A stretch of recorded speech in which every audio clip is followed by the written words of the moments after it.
வணக்கம். மனதை வெல்லுங்கள் என்ற இந்த நிகழ்ச்சிக்கு உங்களை அன்போடு வரவேற்கிறேன். நம்பிக்கை என்பது வெற்றி பெற்றவரிடம் வரும்.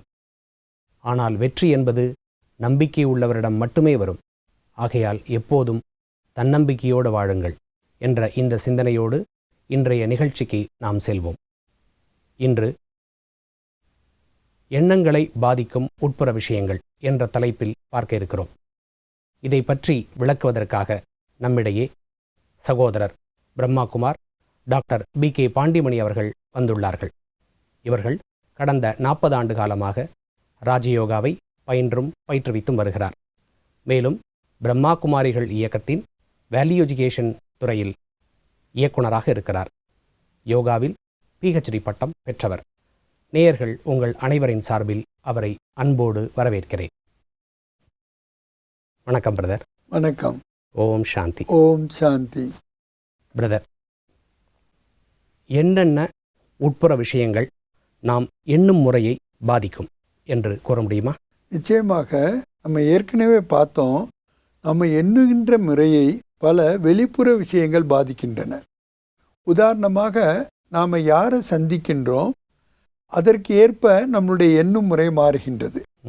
அல்லது சூழ்நிலைக்கு ஏற்ப நம்மளுடைய எண்ணுகின்ற முறை மாறுகின்றது. ஆகவேதான் மனிதன் எதற்கு அடிமையோ இல்லையோ, ஆனால் சூழ்நிலைக்கு அடிமை என்று கூறப்படுகின்றது. ஆக வெளிப்புற விஷயங்கள் இந்த எண்ணும் முறையை பலமாக பாதிக்கின்றன. நாம் நடைமுறை வாழ்க்கையில் பார்த்தோன்னா, சில பேர்கிட்ட உங்களுடைய பிலீஃப் சிஸ்டத்தை மாற்றுங்க, அந்த நம்பிக்கை முறையை மாற்றுங்க அப்படின்னு சொன்னோன்னா, அது நடைமுறை சாத்தியமாக எங்களுக்கு தெரியல, ரொம்ப கஷ்டமாக இருக்குன்னு சொல்கிறாங்க. ஏன்னா இந்த நம்பிக்கையை உருவாக்குறது கூட எண்ணங்கள் தான். இந்த எண்ணங்கள் கூட நம்பிக்கையினுடைய ஆதாரத்தில் தான் உருவாகின்றன. ஆனால் அதை நம்ம மாற்றுறதுங்கிறது கொஞ்சம் கடினமான வேலையாக இருக்கின்றது. அதுக்கு முக்கியமான காரணம் என்னன்னு பார்த்தீங்கன்னாக்கா, தொடர் முயற்சி நம்ம செய்யாமல் இருக்கிறது தான்.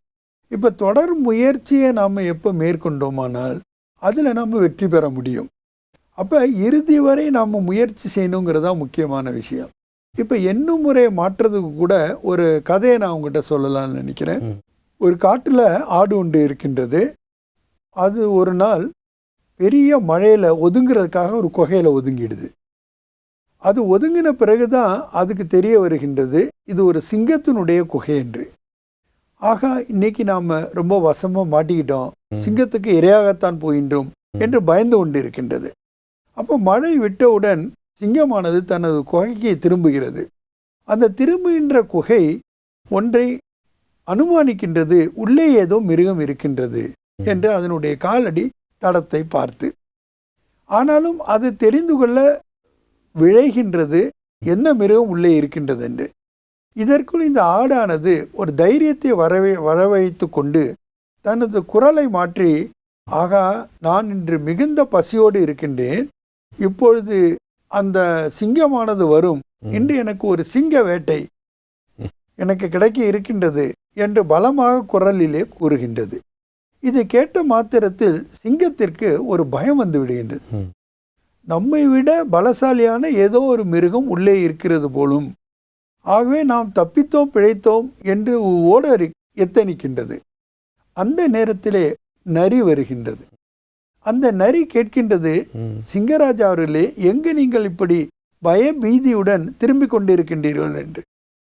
அப்பொழுது சிங்கம் கூறுகின்றது, என்னை விட பலசாலியான ஏதோ ஒரு மிருகம் உள்ளே இருக்கிறது போலும், அது இவ்வாறு பேசியது என்று கூறியது.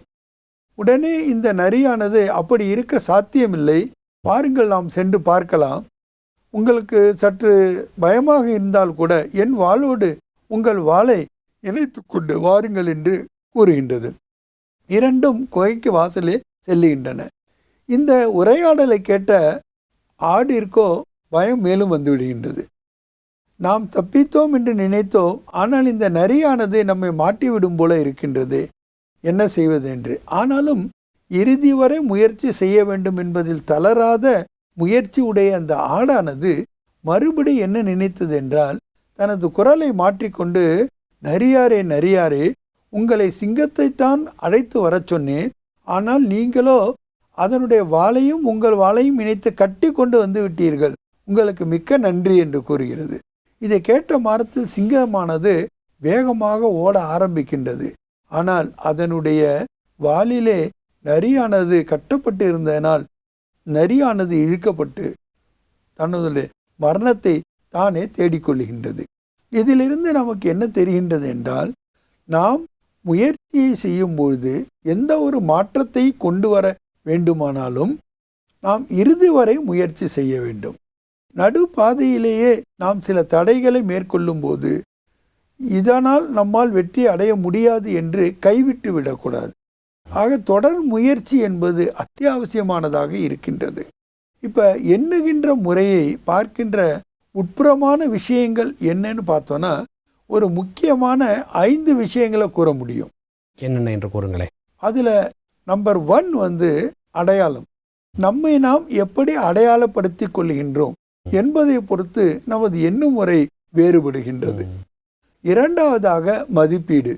நாம் என்னை எப்படி மதிப்பீடு செய்து கொள்கின்றோம். இதை ஆங்கிலத்தில் நாம் கூற வேண்டும் என்றால் வேல்யூ சிஸ்டம் என்று சொல்லுகின்றோம். அந்த வேல்யூ சிஸ்டத்திற்கு ஏற்ப கூட நம்மளுடைய எண்ணும் முறையானது மாறுகின்றது. ஆக மூன்றாவதாக புலனறிவு.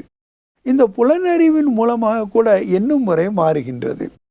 இப்போ அதிகமாக நாம் விஷயங்களை கிரகிப்பது, புரிந்து கொள்வது, ஏற்றுக்கொள்வது, இது எல்லாமே பார்த்தீங்கன்னா நம்மளுடைய புலன்கள் மூலமாகத்தான். இந்த புலன்கள், அதுவும் 5 புலன்கள் நமக்கு கிடைத்திருக்கின்றன.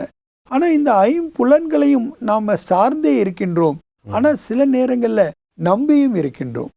ஆனால் இந்த நம்பிக்கை சரியானதா என்பதை ஒரு கதையின் மூலமாக நாம் தெரிந்து கொள்ளலாம். இப்போ பார்த்தீங்கன்னா மிருகங்களில், பறவைகள்லையோ ஏதாவது ஒரு இந்திரியத்திற்கு, அதாவது புலனுக்கு அடிமையானால் கூட அது தன்னுடைய வாழ்க்கையை முடிவடைய செய்து விடுகின்றது. உதாரணமாக மான் தனக்கு அழகான இசையை கேட்பதில் தனது காதுக்கு அது அடிமையாக ஆகின்றது. ஆகவே மானை பிடிக்க செல்பவர்கள் முதலில் அழகான கீதத்தை இசைக்கின்றார்கள். அந்த மானானது மயங்கி அதில் தனது காதுக்கு அடிமையாகி அதில் மயக்கத்தில் இருக்கின்றது. அப்பொழுது அந்த இசையை மாற்றி கொடூரமான ஒரு இசையை செய்யும் பொழுது அது மயங்கி விடுகின்றது. அதை பிடித்து விடுகின்றார்கள். காது என்ற ஒரு புலனுக்கு அடிமை ஆகின்ற காரணத்தினால் அந்த மானானது தனது உயிரை இழந்து விடுகின்றது. அடுத்து வாயை எடுத்துக்கொள்வோம். இந்த மீனானது புழுக்களை சாப்பிட வேண்டும் என்ற ஆசையிலேயே இருக்கின்றன. ஆகவே புழுவை பார்த்தும்போது அதை சாப்பிடுவதற்காக தூண்டிலில் மாட்டி விடுகின்றது. ஆக அந்த புழுவுக்குள்ள ஒரு கொக்கி இருக்கின்றது என்பது அதற்கு தெரிவதில்லை. ஆகவே அதில் மாட்டி அது உயிரை விட்டு விடுகின்றது. தவளையை கூட ஒரு உதாரணம் சொல்லலாம் என்று நினைக்கிறேன். நுணலும் தன் வாயால் கெடும்.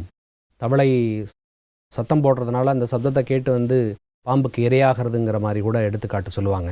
ரொம்ப கரெக்டாக சொன்னீங்க நீங்கள்.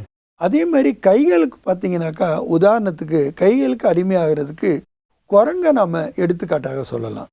இந்த குரங்கு பிடிக்கிறதுக்கு என்ன பண்ணுவாங்கனாக்கா, ஒரு சின்ன தொலை உள்ள ஒரு தேங்காய்க்குள்ள கடலையை போட்டுருவாங்க.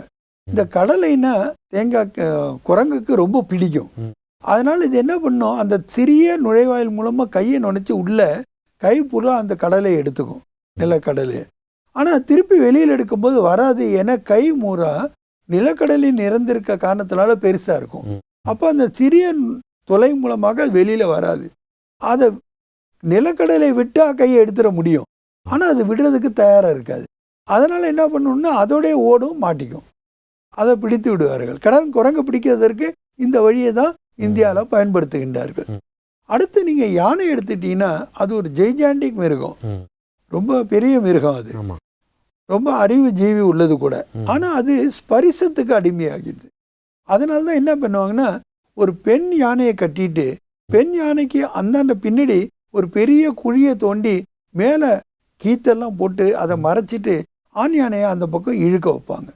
இந்த ஸ்பரிசத்துக்காக வேகமாக வர யானை அந்த குழியை விழுந்து மாட்டிக்கும். ஆக இப்போ நம்ம என்ன பார்க்குறோன்னா, ஏதாவது ஒரு புலனுக்கு அடிமையான மிருகமோ பறவையோ தன்னுடைய வாழ்க்கையை இழந்து விடுகின்றது என்றால், மனிதன் இன்னைக்கு தன்னுடைய 5 புலனுக்கும் அடிமையாக இருக்கின்றார்.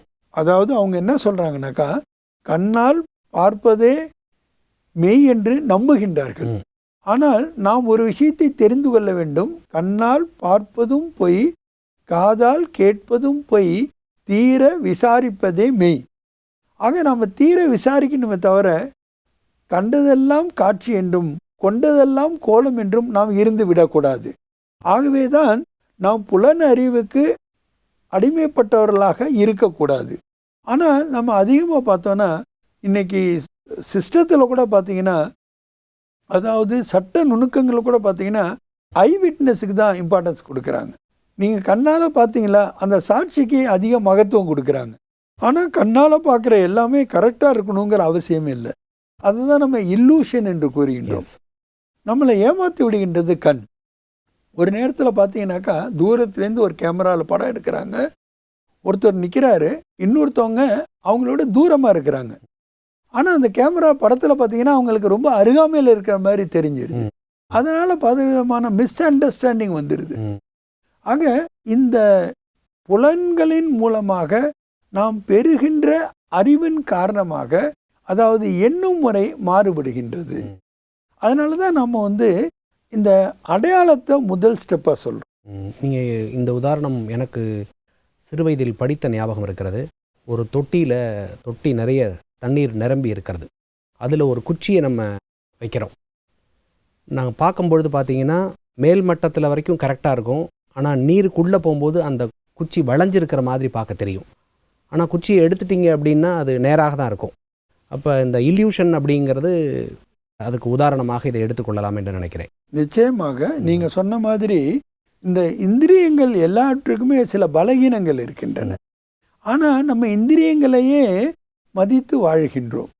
இதுக்கு முக்கியமான காரணம் என்னன்னு பார்த்தீங்கன்னா நம்மளுடைய அடையாளம் தான், இந்த ஐடென்டிட்டி.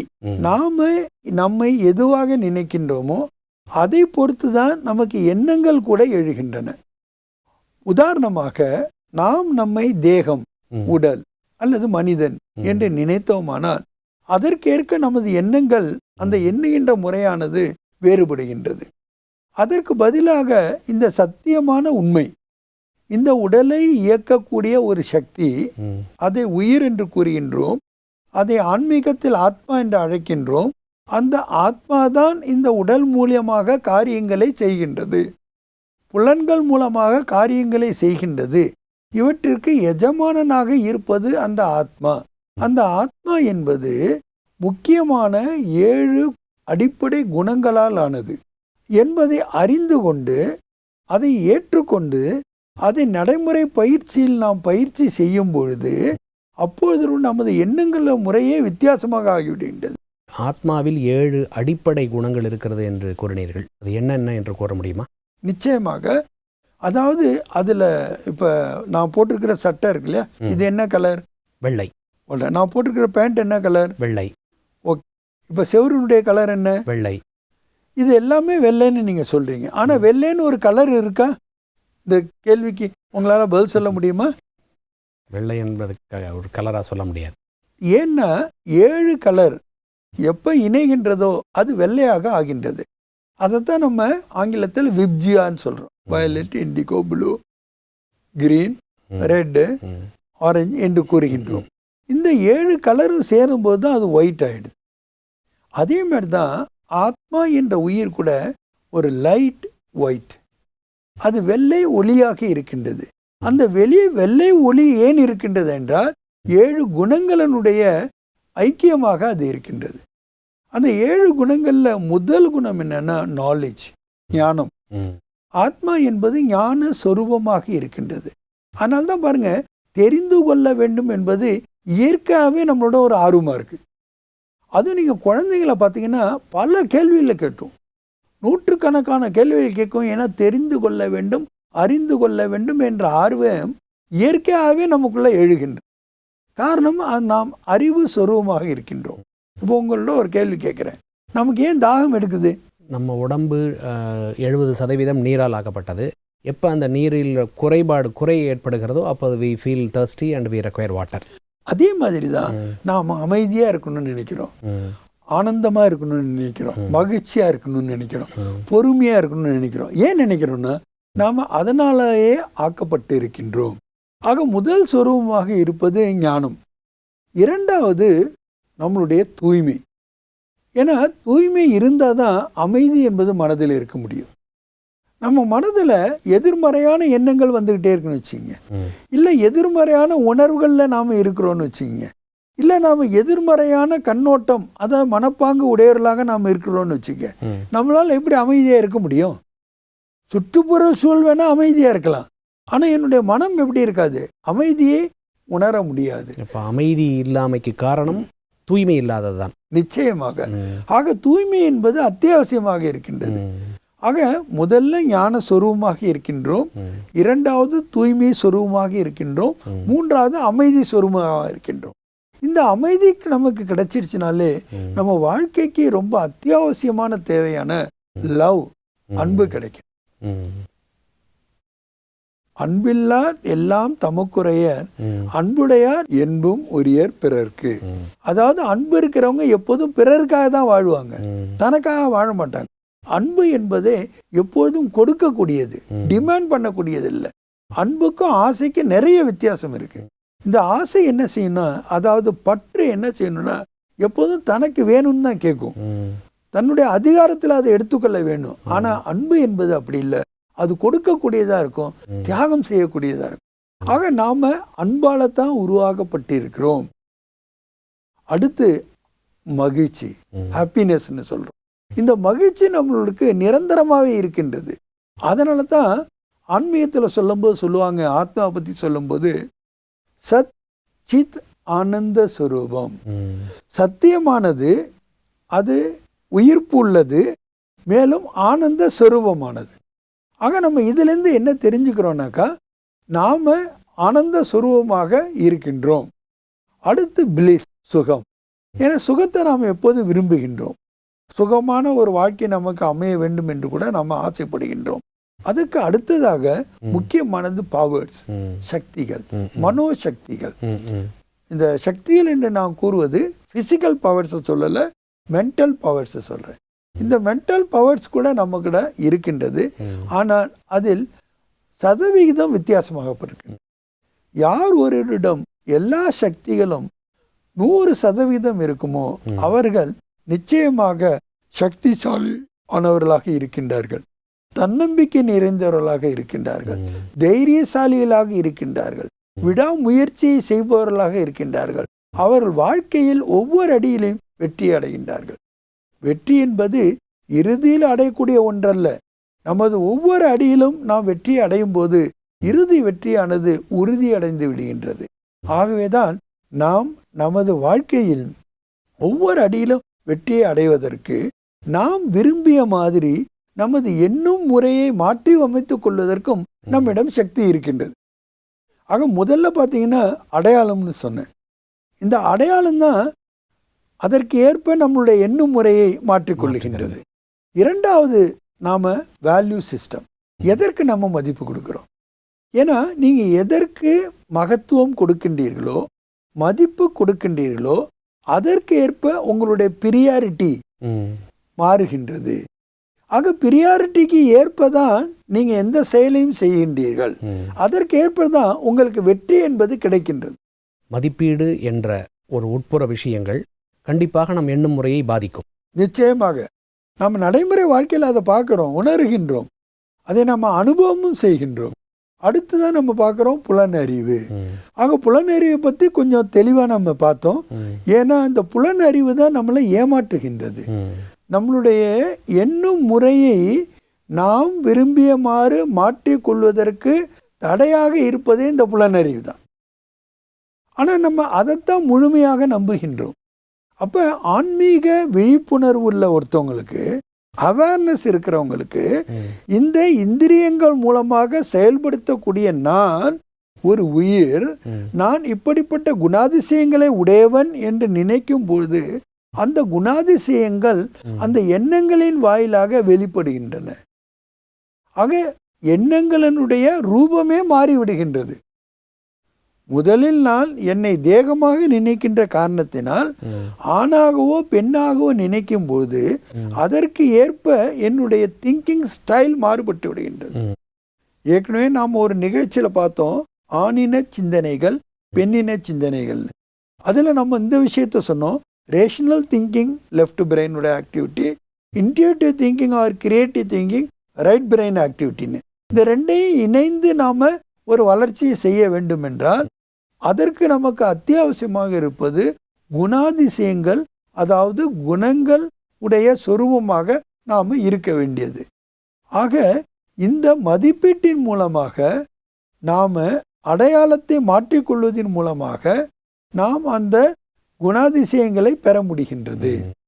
உதாரணமாக நான் அமைதியாக இருக்கணும்னு நினைக்கிறோன்னு வச்சுங்க, அமைதி எங்கே போய் தேடுறது? அது கிடைக்கிறதுக்கு ஏதாவது ஒரு சூப்பர் மார்க்கெட் இருக்கா, ஒரு பஜார் இருக்குதா, நெட்டில் போய் நம்ம தேட முடியுமா? முடியாது. அது எங்கேருந்து கிடைக்கின்றது? நம்ம உள்ளிருந்தே கிடைக்கும். Everything from inside. இன்சைட் அதாவது வித்தின், நம்ம உள்ளுக்கு இருந்து தான் நம்ம அதை பெறுகின்றோம்.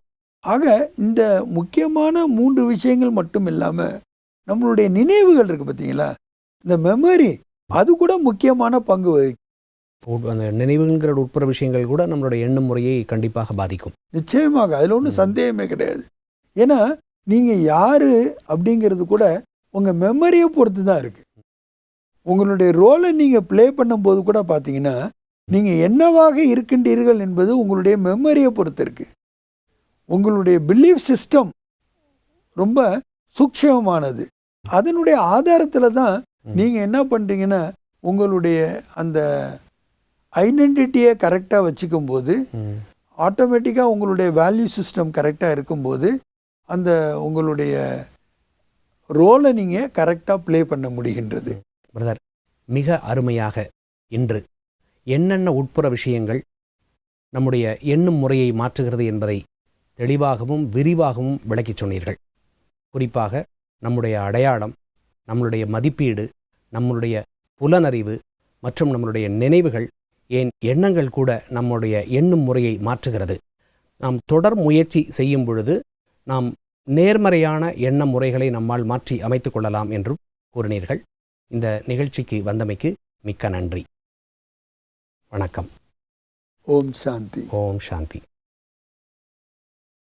எண்ணும் முறையை பாதிக்கும் உட்புற விஷயங்கள்.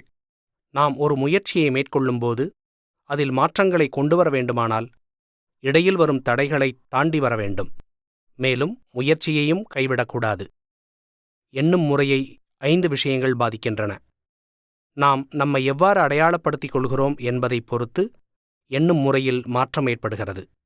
நாம் நம்மை எவ்வாறு மதிப்பீடு செய்கிறோம் என்பதை பொறுத்தும் நம்முடைய எண்ணும் முறையானது வேறுபடுகின்றது.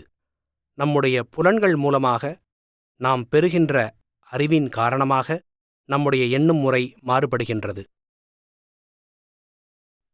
நினைவுகள் என்பது நமது செயலாக்கத்திற்கு முக்கிய பங்கு வகிக்கிறது. இந்த நினைவுகளானது நமது எண்ணும் முறையை பாதிக்கிறது. எண்ணங்கள் என்பது நம்பிக்கையின் ஆதாரத்தில் உருவாகிறது. இது எண்ணும் முறையில் மாற்றத்தை ஏற்படுத்துகிறது. ஒரு வெள்ளை நிறமானது நிறமாலை என்ற 7 நிறங்களை கொண்டு உருவாகுவதைப் போல நம்முடைய ஆத்மாவானது 7 குணங்கள் நிறைந்த வெள்ளை ஒளியாக ஜொலிக்கிறது. ஆகவே ஆத்மாவின் உண்மையான குணங்களை உணரும்போது எண்ணங்களில் மாற்றம் கொண்டு வருவது இயல்பானதாக ஆகிவிடுகிறது. ஓம் சாந்தி.